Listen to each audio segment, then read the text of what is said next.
Hello everyone. अब आपके दिमाग में चल रहा है एक नया मोबाइल हैंडसेट लेने का। आप अपने पुराने मोबाइल से बोर हो चुके हो। आपको एक नया जनरेशन वाला एक अच्छी क्वालिटी का मोबाइल हैंडसेट चाहिए। लेकिन आप गलती ये कर लेते हो कि आप सीधा जाके दुकानदार को जाके बोलते हो कि मुझे एक बढ़िया से हैंडसेट दिखाइए। उसके बाद दुकानदार दिखाता है, उसकी क्वालिटी बताता है, फीचर बताता है, उसके फ़ायदे बताते हो और आप उसे उठा कर ले आते हो। उसके बाद होता वही है कि 8-10 दिन बाद अब फिर उससे उस मोबाइल से बोर हो जाते हो कि अरे यार मैंने ये वाला मोबाइल ले लिया, मुझे ये वाला लेना चाहिए था। तो ये जो बेवकूफ़ बनने वाली पद्धति है, इसको बताऊंगा मैं कि आप बेवकूफ़ कैसे नहीं बनोगे। ठीक है, क्योंकि सीधा जाके ले आना मतलब आपने कुछ रिसर्च नहीं किया है, कुछ उसका जान नहीं रहे हो। सीधा जो ग्राहक दिखाया मतलब जो दुकानदार दिखाया सीधा उसको उठा कर ले आए तो होगा ही। आपका मन नहीं आएगा, क्योंकि वो तो दुकान के मन से आप लाए हो, दुकानदार वाले के मन से लाए हो। ठीक है, 2-3 चीज़ें बताऊंगा, वीडियो में आखिर तक रुके रहेगा। ज़्यादा वीडियो लंबी होने नहीं दूंगा, कुछ शॉर्ट में आपको बता दे रहा हूँ। 2-3 चीज़ों का बस आपका ख्याल रखना है जिससे आप बेवकूफ़ नहीं बनोगे। और एक बार अगर मोबाइल हैंडसेट ले आए उसके बाद 2-3 साल आपको सोचना नहीं पड़ेगा कि मैंने बेकार डिसीजन लिया था करके। ठीक है, आपका डिसीजन एकदम राइट रहेगा। तो सबसे पहले आपको ये देखना है कि मोबाइल जो भी है आप उसको ऑनलाइन में रिसर्च कर लेना। जैसे फ्लिपकार्ट है, अमेज़न आ रहा है, एक बार इसमें रिसर्च कर लो कि आपको क्या मोबाइल है, कौन सा अच्छा से लेना है करके। आसपास से पूछ लो कि कौन सा जनरेशन में अभी बढ़िया चल रहा है। और मेरे हिसाब से मेरे सिचुएशन से अभी 5G सेट बढ़िया आ रहा है। 5G मोबाइल ही आप लो, क्योंकि जनरेशन 4G से 5G तक पहुँच गया ना। तो आपको मोबाइल लेना है तो 5G ही मोबाइल लीजिए। ठीक है, और एक बार उसको अमेजन में या फ्लिपकार्ट में जो है रिसर्च मान लो कि उसका कितना रेट है, कि उसके डब्बे में क्या क्या मिलता है, कितनी क्वालिटी है, 1 साल की गारंटी है कि 2 साल की गारंटी है।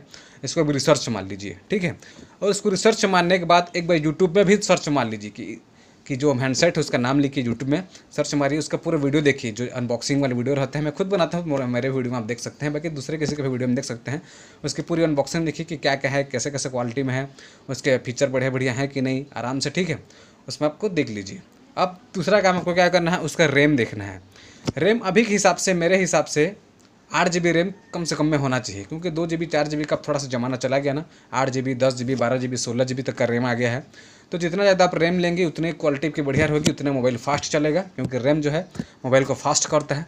तो कम से कम अभी 8 GB का रैम होना चाहिए। उससे अगर ऊपर लेना चाहते हैं 10 GB 12 GB तो और बढ़िया बात है ना। तो कम से कम 8 GB रैम आपको होना चाहिए, ताकि अच्छे से आपका गेम चले, अच्छा से मोबाइल स्पीड में चले, अच्छा से आपका प्रोसेसर चले। तो कम से कम रैम आपका 8 GB होना चाहिए, आपको देख लेंगे। उसके बाद इंटरनल स्पेस वो कम से कम आपको 100 GB से ऊपर ही चाहिए। 128 GB का आता है, 157 GB का आता है, 200 से ऊपर GB का आता है। तो जो भी आप इंटरनल होगा 100 GB से आपको ऊपर होगा, ऐसे आप सोच लेना। ठीक है, क्योंकि जो 100 GB से आप नीचे रखोगे तो आजकल जो है बड़ी बड़ी गेम आ रही है, बड़ी बड़ी मूवीज़ आ रही है, तो 8 GB 10 GB का ऐसे एक मूवी बन रहा है। तो सिर्फ 8-10 मूवी में ही आपका जो इंटरनल फुल हो जाएगा। तो 100 GB से ऊपर हो ऐसे इंटरनल वाला मोबाइल आपको देखना है। 8 GB रैम होना चाहिए और कम से कम 128 GB या तो फिर 150 GB वैसे आसपास वाला इंटरनल, ये दोनों आपको मोबाइल में होना चाहिए। अब प्रोसेसर की बात करें तो प्रोसेसर में स्नैपड्रैगन आता है, क्वाड कोर आता है, डुअल कोर आता है। अब ये प्रोसेसर 2-3 मिनट आपको बता दे रहा हूँ। ठीक है, जो डुअल कोर प्रोसेसर होता है मतलब दोनों हाथ से काम करने वाला। अगर मैं दोनों हाथ से काम करूँ तो कितना स्पीड में काम होगा। क्वाड कोर प्रोसेसर मतलब 8 हाथ से काम करने वाला। अगर 8 हाथ से काम किया जाए तो कितना स्पीड होगा। तो डुअल कोर मतलब 2 हाथ होता है, क्वाड कोर मतलब 8 हाथ होता है। ठीक है, तो उसके बाद जो है स्नैपड्रैगन आता है और जो है 1-2 और प्रोसेसर आता है। ठीक है, इतना ही जान लीजिए कि क्वाड कोर डुअल कोर होना चाहिए, और डुअल कोर नहीं क्वाड कोर होना चाहिए, तो फिर स्नैपड्रैगन प्रोसेसर होना चाहिए। अगर आप बोलेंगे कि प्रोसेसर के बारे में एक लंबी वीडियो बना दीजिए तो बिल्कुल वीडियो बना दूंगा, कमेंट में आप डाल सकते हैं। ठीक है, तो स्नैपड्रैगन होना चाहिए, एक क्वाड कोर प्रोसेसर होना चाहिए प्रोसेसर के मामले में। ठीक है, तो आपने 3 चीज़ें जान ली कि रैम 8 GB तक होना चाहिए, इंटरनल स्पेस 100 GB से ऊपर होना चाहिए, और या तो क्वाड कोर प्रोसेसर होना चाहिए, स्नैपड्रैगन प्रोसेसर होना चाहिए। 3 चीज़ों को आप ध्यान रख लेंगे। ठीक है, अब चौथा चीज़ आपको उसकी वारंटी गारंटी जो होती है उसको एक बार ध्यान रख लेना है, क्योंकि ऑनलाइन मंगाएंगे आप तो ऑनलाइन में थोड़ी सी दिक्कत हो जाती है कि जब जाओगे तो उन लोग पूरी तरह से डिटेल देखते हैं, उसका बिल कहाँ है, पर्ची कहाँ है।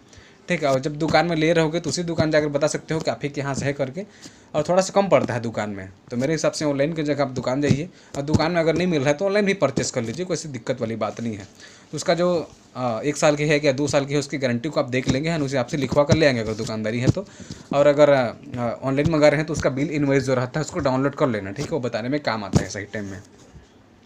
अब आपके देखते हैं कि मोबाइल का जो हैंडसेट होता है एक बार उसको भी पकड़ के देख लीजिए कि कहीं थोड़ा डिस्प्ले वगैरह को अंदर से थोड़ा सा दबा कर देख लीजिए। अगर एकदम ज़्यादा दबने की स्थिति में है मोबाइल, तो इस स्थिति में आपको उस मोबाइल को नहीं लेना है, क्योंकि जो है अगर वो गिरेगा एक बार भी तो डिस्प्ले अगर हल्का रहेगा तुरंत फट जाएगा। थोड़ा सा हल्का से एक बार उसको दबा के देखना है कि तगड़ा है कि नहीं डिस्प्ले करके। ठीक है, तो डिस्प्ले को भी एक बार अच्छा से देख लेना। तो आप जान लिया कि रैम कितना होना चाहिए, प्रोसेसर कितना होना चाहिए, और इंटरनल स्पेस कितना होना चाहिए, उसकी गारंटी वारंटी कितनी होनी चाहिए। अब उसके बैटरी एम एच, ठीक है, बैटरी एम एच जब भी लेते हैं आप कम से कम 5000 लेना या 5000 से ऊपर वाली एम एच ही लेना, क्योंकि अगर उससे आप कम लेंगे तो भाई बैटरी बहुत ही जल्दी उतरेगी। 2-3 हज़ार वाट का 2-3 हज़ार एम एच का आप लेंगे तो बहुत ही जल्दी बैटरी उतरेगी। अगर 5000 लेंगे, 5000 से ऊपर वाला एम एच वाला लेंगे तो ही आपका बहुत ही लंबा टाइम तक टिकेगा। आप जो भी गेम खेलना चाहते हैं, जो भी यूज़ करना चाहते हैं, बहुत ही अच्छा समय तक टिकेगा। तो इन चीज़ों का आपको ध्यान रखना है, ठीक है।